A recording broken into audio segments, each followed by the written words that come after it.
नमस्कार विद्यार्थी मित्रांनो, मी वृषाली यशोधन महाजन डेक्कन एज्युकेशन सोसायटीच्या बृहन महाराष्ट्र वाणिज्य महाविद्यालय येथे कार्यरत आहे। माझा विषय आहे चिटणीसाची कार्यपद्धती। मागील तासिकेमध्ये आपण पाठ क्रमांक 1 हा पाहिला होता, संस्थात्मक वित्त व्यवस्थापनाची ओळख। या तासिकेमध्ये आपण पाठ क्रमांक 2 म्हणजेच संस्थापनाचे स्रोत पाहणार आहोत। प्रत्येक कंपनीला वित्त म्हणजेच फायनान्सची गरज असते। कंपनीच्या प्रत्येक कार्यासाठी फायनान्स हा खूप महत्त्वाचा असतो। फायनान्स शिवाय कंपनी म्हणजेच कंपनी कामच करू शकत नाही।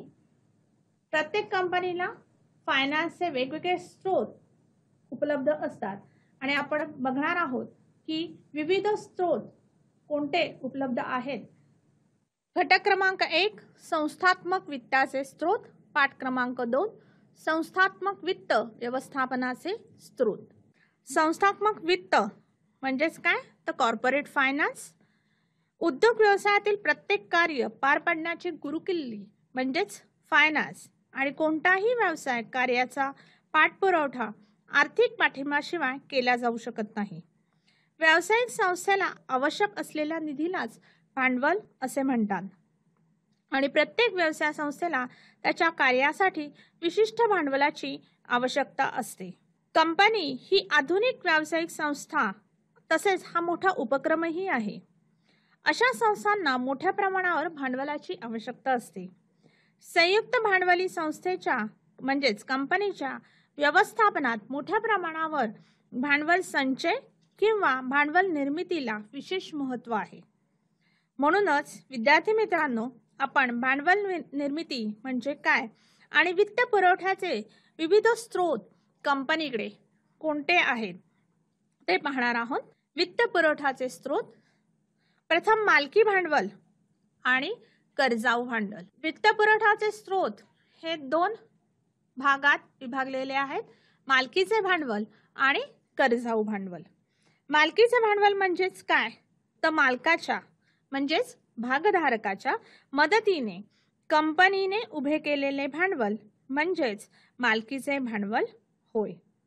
कंपनीने भागधारकाच्या मदतीने उभे केलेले भांडवल म्हणजेच कंपनीचे मालकीचे भांडवल होय। कर्जाऊ भांडवल म्हणजे काय तर कंपनीच्या सर्व व्यावसायिक कार्यांसाठी मालकीचे भांडवल पुरेसे नसते, म्हणून मालकीच्या भांडवलाबरोबर पूरक म्हणून कर्जाऊ भांडवलाची आवश्यकता असते। कर्जाऊ भांडवल म्हणजेच काय तर व्यवसाय करणाऱ्या प्रत्येक कंपनीला कर्जाऊ रक्कम उभी करण्याचा अधिकार आहे आणि कंपनीच्या घटनेमध्ये कर्जाऊ रक्कम उभारणीसाठी तातडीची तरतूद केलेली असते। कंपनीला कर्ज घेण्याचे अधिकार कंपनीची घटना देऊ करते, म्हणजेच कंपनीचे article of association gives the right to the company to raise loan capital. तर कंपनीच्या नियमावलीत हा अधिकार कसा व कोणाद्वारे वापरला जाईल हे नमूद केलेले आहे। कर्ज घेण्याचे अधिकार सहसा कंपनीच्या संचालक मंडळास दिलेले असतात। आता आपण पाहणार आहोत मालकीचे भांडवल मधील स्रोत। प्रथम आहे भाग। भागाचे 2 प्रकार आहेत, एक समहक्क भाग आणि दुसरा अग्रहक्क भाग। तसेच मालकीच्या भांडवलामध्ये प्रतिधारण नफा म्हणजेच काय तर संचय नफा किंवा ज्यालाच आपण म्हणतो नफ्याचे पुनर्गुंतवणूक किंवा नफ्याचे भांडवलीकरण म्हणजेच प्रतिधारण नफा, reserves and surplus or retain earnings of the company. कर्जाऊ भांडवल विभागलेले आहे। कर्जाऊ भांडवलाचे स्रोत आहेत कर्ज रोखे, ठेवी, बंधपत्रे, जागतिक ठेव पावती, अमेरिकन ठेव पावती, बँकेचे कर्ज, वित्तीय संस्थांचे कर्ज आणि व्यापारी कर्ज। विद्यार्थी मित्रांनो, तुम्ही इथे लक्षात ठेवायचे मालकीचे भांडवल म्हणजेच कोणते तर मालकाच्या म्हणजे भागधारकाच्या मदतीने कंपनीने उभे केलेले भांडवल। ते 2 प्रकारचे आहेत, एक भाग आणि दुसरा प्रतिधारण नफा। भागाचे परत 2 प्रकार आहेत, समहक्क भाग व अग्रहक्क भाग। आणि कर्जाऊ भांडवल की जे मालकीचे भांडवल पुरेसे नसते म्हणून कंपनी कर्जाऊ भांडवल पण घेऊ शकते की ज्याची तरतूद ही कंपनीच्या आर्टिकल्समध्ये असते. म्हणजेच कर्जाऊ भांडवलाचे स्रोत आहेत कर्जरोखे, ठेवी, बंधपत्रे, जागतिक ठेव पावती, अमेरिकन ठेव पावती, बँकेचे कर्ज, वित्तीय संस्थाचे कर्ज आणि व्यापारी कर्ज. विद्यार्थी मित्रांनो, आता आपण बघणार आहोत वित्त पुरवठाचे स्रोत. म्हणजेच बाह्य स्रोत कोणते आहेत आणि अंतर्गत स्रोत कोणता आहे. बाह्य स्रोत आहेत, इथे तुम्ही लक्षात ठेवायचं आहे बाह्य स्रोत लक्षात ठेवताना कर्जाऊ स्रोत, कर्जाऊ भांडवल म्हणजेच बाह्य स्रोत की जे कंपनीचे मालकीचे नसते किंवा मालकाच्या मदतीने उभे केलेले नसते म्हणून त्यालाच म्हणतात कर्जाऊ भांडवल. नक्कीच कर्जाऊ भांडवल हे कंपनीचे स्वतःचे नसणार आहे, तो अंतर्गत स्रोत नसणार आहे, तो बाह्य स्रोत असणार आहे. म्हणजे सगळे कर्जाऊ भांडवलाचे सगळे प्रकार, सगळे स्रोत, शिवाय मालकीच्या भांडवलामधील भाग म्हणजे समहक्क भाग भांडवल आणि अग्रहक्क भाग भांडवल, कर्जरोखे, ठेवी, बंधपत्रे, जागतिक ठेव पावती, अमेरिकन ठेव पावती, बँकेचे कर्ज, वित्तीय संस्थांचे कर्ज आणि व्यापारी कर्ज. मग अंतर्गत स्रोत राहिला कोणता तर प्रतिधारण नफा म्हणजेच काय रिटेन्ड अर्निंग्स. कंपनी जो कंपनीचा स्वतःचा असतो त्यामुळेच त्याला म्हणतात अंतर्गत स्रोत. मग इथे तुम्ही म्हणाल की समहक्क भाग, अग्रहक्क भाग हे सुद्धा कंपनीचे मालकीचे आहेत, मग तो अंतर्गत स्रोत का नाही. तर समहक्क भाग आणि अग्रहक्क भाग भांडवल जेव्हा उभे करायचे असतात तेव्हा कंपनीला भागधारकांवर अवलंबून राहावे लागते. भागधारक जेवढे भाग विकत घेतील तेवढेच भांडवल कंपनी उभारू शकते किंवा जास्तीत जास्त कंपनी अंडररायटर्स किंवा काही शिल्लक राहिलेले न विकलेले भाग कंपनी दुसऱ्या ऑर्गनायझेशन्सला किंवा बँकेला विकत देऊ शकते. पण इथे सुद्धा कंपनीला बाहेरच्या लोकांवर, बाहेरच्या इन्व्हेस्टर्सवर अवलंबून राहावे लागते. म्हणूनच याला म्हणतात बाह्य स्रोत. अंतर्गत स्रोत हा एकमेव स्रोत कंपनीकडे उपलब्ध असतो, तो म्हणजेच प्रतिधारण नफा, रिटेन अर्निंग.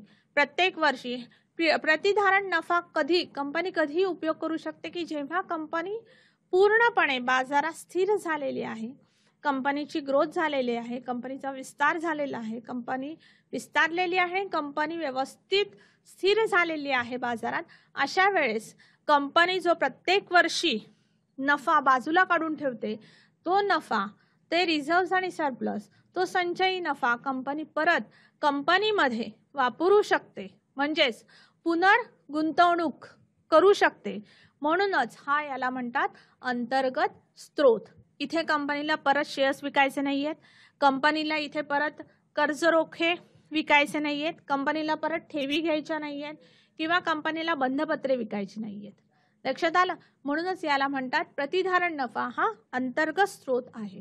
प्रथम आपण स्रोत बघूयात की जो सर्वात महत्त्वाचा स्रोत आहे की जेव्हा कंपनी सुरू होते म्हणजेच कंपनीच्या प्रवर्तनाच्या वेळेस कंपनीला या भांडवलाची विशेषतः आवश्यकता असते. भाग कंपनी कायदा 2013 कलम 284 नुसार भाग म्हणजे कंपनीच्या भाग भांडवलातील एक हिस्सा व भाग साठ्याचाही यात समावेश केला जातो. कंपनी कायदा 2013. विद्यार्थी मित्रांनो, तुम्हाला ही डेफिनेशन, ही व्याख्या जशीच्या तशी पाठ करायची आहे, जशीच्या तशी ही पेपरमध्ये लिहायची आहे विचारली असेल तर भाग म्हणजेच काय, खूप सोपी आहे. भाग म्हणजे कंपनीच्या भाग भांडवलातील एक हिस्सा, कंपनीचे जे भाग भांडवल आहे त्यातील एक हिस्सा म्हणजेच काय तर भाग. भाग का म्हणतात त्याला, कारण की तो एक हिस्सा आहे, तो एक भाग आहे, भाग भांडवलाचा भाग म्हणून तो भाग, म्हणून तो हिस्सा, म्हणून तो भाग. अभाग साठ्याचाही यात समावेश केला आहे. म्हणजेच काय, stock is also included in a share. Then अर्थ, भाग भांडवलाची विभागणी ज्या घटकाने केली जाते तो घटक म्हणजे भाग होय. प्रत्येक छोट्या घटकाचे मूल्य म्हणजेच भागाचे दर्शनी मूल्य. भाग भांडवलाची विभागणी म्हणजेच काय, share capital is divided into small part and every small part of a share capital is non as a share, and every share has a unique face value is known as a share value, which is known as a face value of the share. म्हणजेच प्रत्येक छोट्या भागाला, भागाच्या घटकाचे, छोट्या हिस्स्याचे, छोट्या भागाचे मूल्य आहे आणि त्या मूल्यालाच म्हणतात भागाचे दर्शनी मूल्य. दर्शनी मूल्य हे कुठे लिहिलेले असते? दर्शनी मूल्य हे भागाचे जे सर्टिफिकेट असते, डॉक्युमेंट असते त्याच्यावर लिहिलेले असते.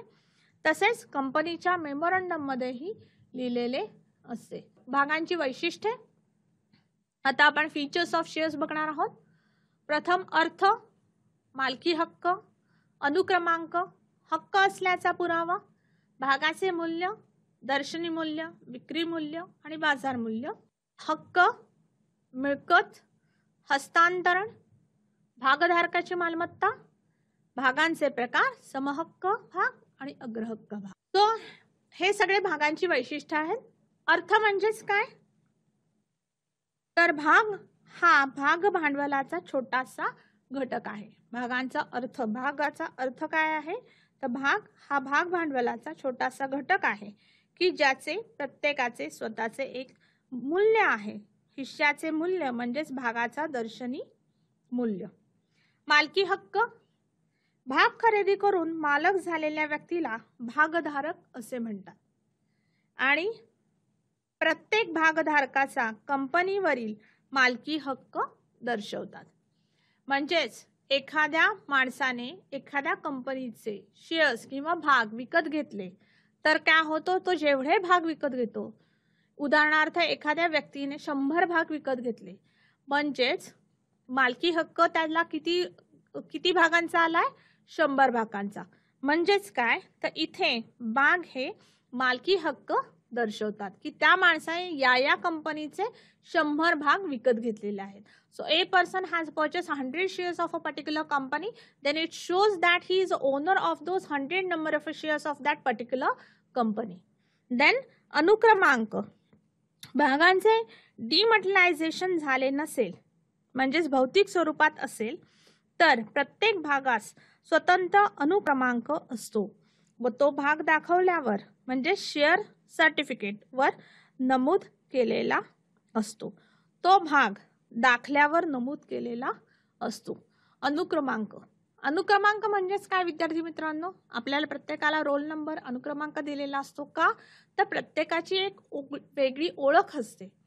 त्या ओळखीनुसार, त्या अनुक्रमांकानुसार त्या विद्यार्थी ओळखला जातो. तसेच भागाचे आहे. प्रत्येक भागाला एक अनुक्रमांक आहे.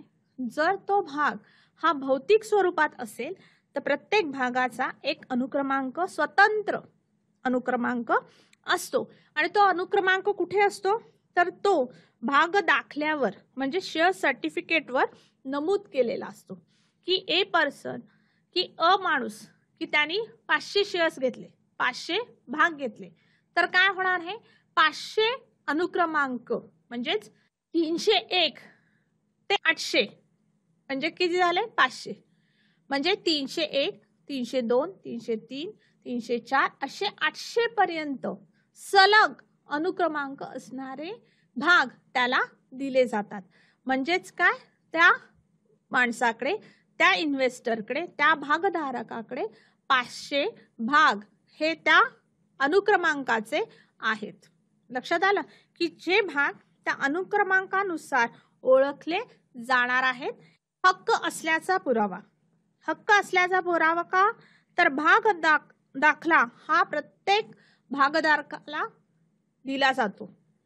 मग हक्क असल्याचा पुरावा कुठून येणार? जेव्हा share certificate, when the share certificate is issued by a company, it proves that he is the owner, that person who is holding that share certificate, whose name is written on that share certificate, is owner of those number of shares of that particular company. म्हणजेच काय? भाग प्रमाणपत्र हे कंपनीचे तिच्या सर्व मान्य मुद्रे अंतर्गत जारी केलेले असते. भाग दाखल्यावर म्हणजे शेअर सर्टिफिकेटवर कंपनीची मुद्रा असते म्हणजेच कंपनीचं सील असतं की ज्यामुळे ते पुरावा म्हणून वापरू शकतात. भाग मालकीचा हक्क दर्शवणारा हा दस्तऐवज आहे. इट इज अ प्रूफ और it is evidence of ownership of title of a shares.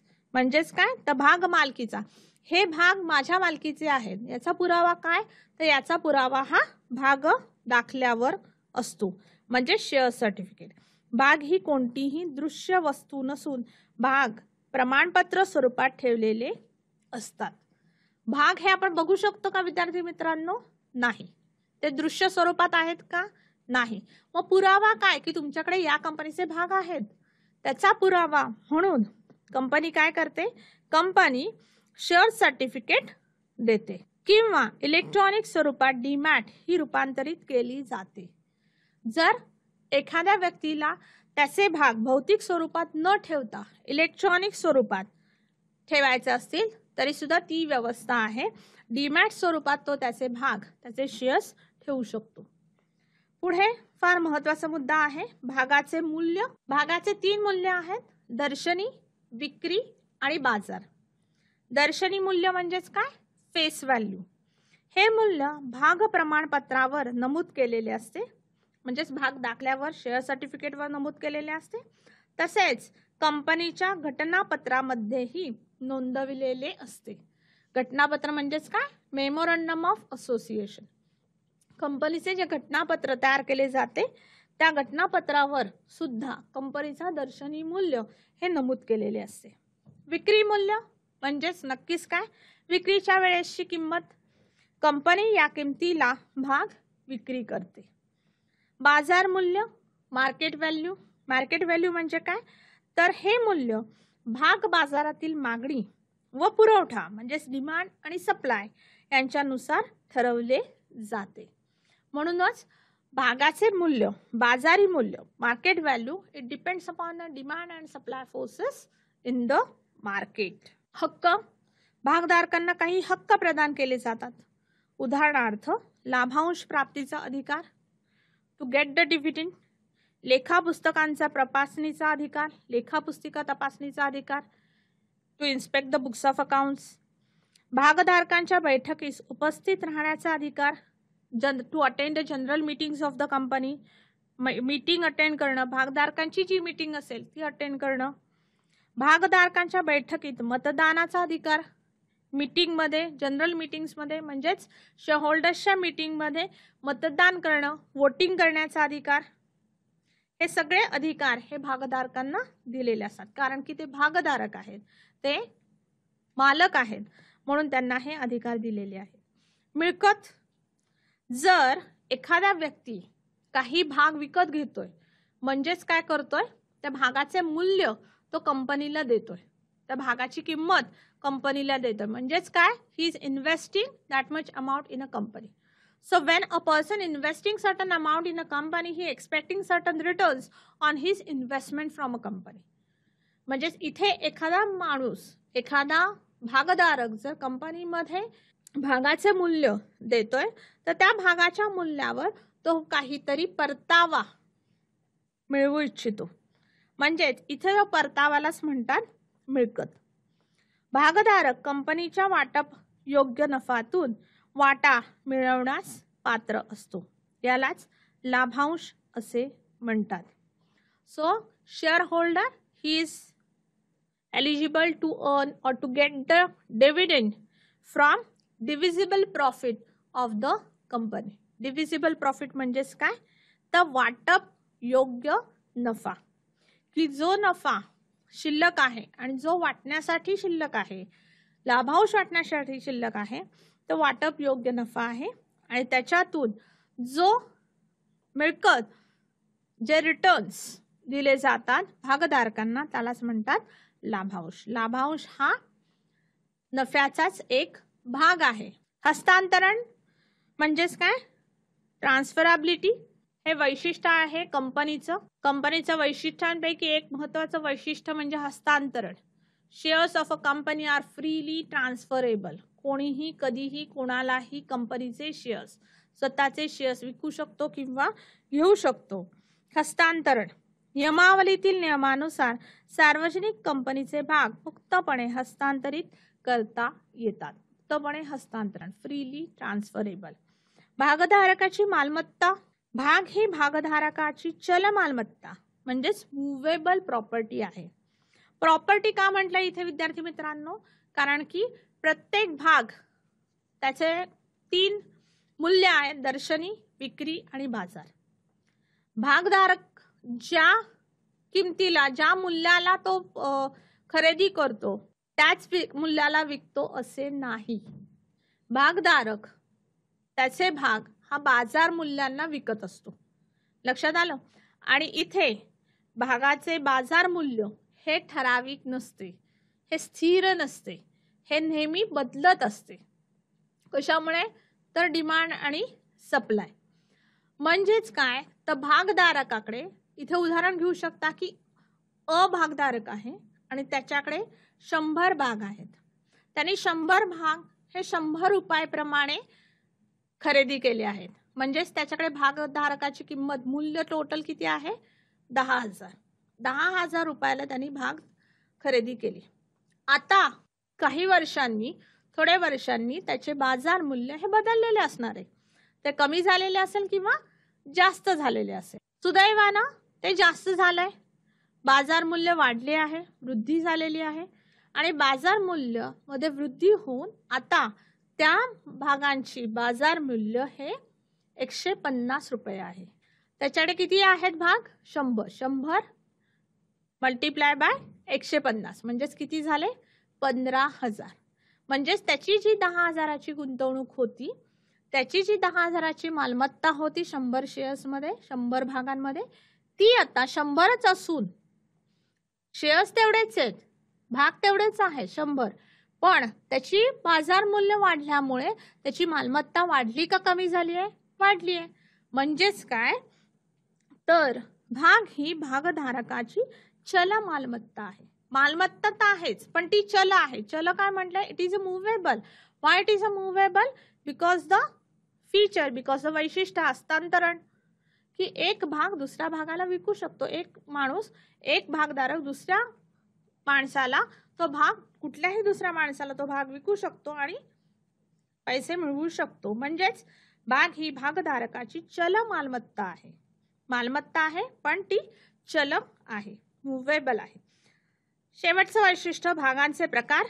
Company 2 प्रकारच्या भागांची विक्री करू शकते, समहक्क भाग आणि अग्रहक्क भाग. आता आपण भागांचे प्रकार बघू. समहक्क भाग, अग्रहक्क भाग. समहक्क भागाचे परत 2 उपप्रकार आहेत, मतदानाच्या सर्वसाधारण हक्कांसहित आणि मतदानाच्या भेददर्शक हक्कांसहित. याचा अर्थ काय आहे? मतदानाच्या सर्वसाधारण हक्कांसहित आणि भेददर्शक हक्कांसहित पुढील तासिकेमध्ये आपण ते बघणार आहोत. आता फक्त लक्षात घ्या की भागांचे प्रकार कोणते आहेत. अग्रहक्क भागाचे 8 प्रकार आहेत. संचयी अग्रहक्क भाग, असंचयी अग्रहक्क भाग, लाभभागी अग्रहक्क भाग, अलाभभागी हक्क भाग. हे अपोजिट आहेत, एकमेकांच्या विरुद्ध आहेत. विद्यार्थी मित्रांनो, इथे लक्षात ठेवायचं, एकमेकांच्या विरुद्ध आहेत. संचयी, असंचयी, लाभभागी, अलाभभागी, परिवर्तनीय, अपरिवर्तनीय, परतफेडीचे, न परतफेडीचे.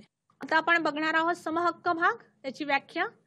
कंपनी कायद्यानुसार समहक्क भाग म्हणजे असे भाग जे अग्रहक्क भाग नसतात. खूप सोपी भाग व्याख्या दिलेली आहे कंपनी कायद्यामध्ये समहक्क भागाविषयी. समहक्क भाग म्हणजे असे भाग जे अग्रभाग नसतात. म्हणजेच कोणते? मग अग्रभाग म्हणजे कोण? मग आता आपण बघणार आहोत अर्थ. अग्रहक्क भागांना लाभांश दिल्यानंतर समहक्क भागांना लाभांश दिला जातो. तसेच कंपनी विसर्जनानंतर भांडवल परतफेडीसाठी समहक्क भागधारकांना अग्रक्रम दिला जात नाही. तर इथे तुम्ही बघाल इक्विटी शेअर्सची हा फोटो आहे की ज्याच्यामध्ये इक्विटी शेअर्सवर कंट्रोल करणारा रिझर्व्ह बँक ऑफ इंडिया आहे, security exchange board of India आहे. आणि इथे जो बुल दिसतोय म्हणजेच it is a picture of a share market. भाग बाजाराचे चित्र आहे आणि इथे बाय करू शकता, सेल करू शकता, होल्ड करू शकता. अशा प्रकारे 3ही प्रकारे तुम्ही भाग तुमच्याकडे ठेवू शकता, नवीन घेऊ शकता, खरेदी करू शकता किंवा त्याची विक्री करू शकता शेअर मार्केटमध्येच. अर्थ काय आहे समहक्क भागांचा? अग्रहक्क भागांना लाभांश दिल्यानंतर समहक्क भागांना लाभांश दिला जातो. म्हणजेच काय, तर वर्षाच्या शेवटी जेव्हा लाभांश वाटप होते तेव्हा प्रथम लाभांश कोणाला दिला जातो? अग्रहक्क भागांना. आणि त्यानंतर जो नफा शिल्लक राहतो, जो वाटण्यायोग्य नफा शिल्लक राहतो, त्या नफ्यामधून समहक्क भागांना लाभांश दिला जातो. कारण की आपण बघितलं आहे की लाभांशचा दर हा स्थिर नसतो. समहक्क भागधारकांना जो लाभांश दिला जातो त्या लाभांशाचा दर हा स्थिर नसतो. तो कशावर अवलंबून असतो? तर तो दरवर्षीचा जो नफा कमवला जातो त्या नफ्यावर अवलंबून असतो. पण अग्रहक्क भागांना जो लाभांश दिला जातो त्याचा दर हा नेहमी स्थिर असतो. त्यामुळे त्या स्थिर दराने अग्रहक्क भागांना दरवर्षी लाभांश दिला जातो. त्यामुळे अग्रहक्क भागाला पहिला लाभांश मिळणार आहे.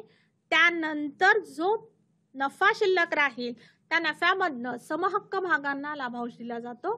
तसेच कंपनी विसर्जनानंतर म्हणजेच at the time of winding of a company capital repayment केलं जातं, म्हणजेच भांडवल परतफेड केली जाते. आणि अशा वेळेस सुद्धा समहक्क भागधारकांना अग्रक्रम दिला जात नाही.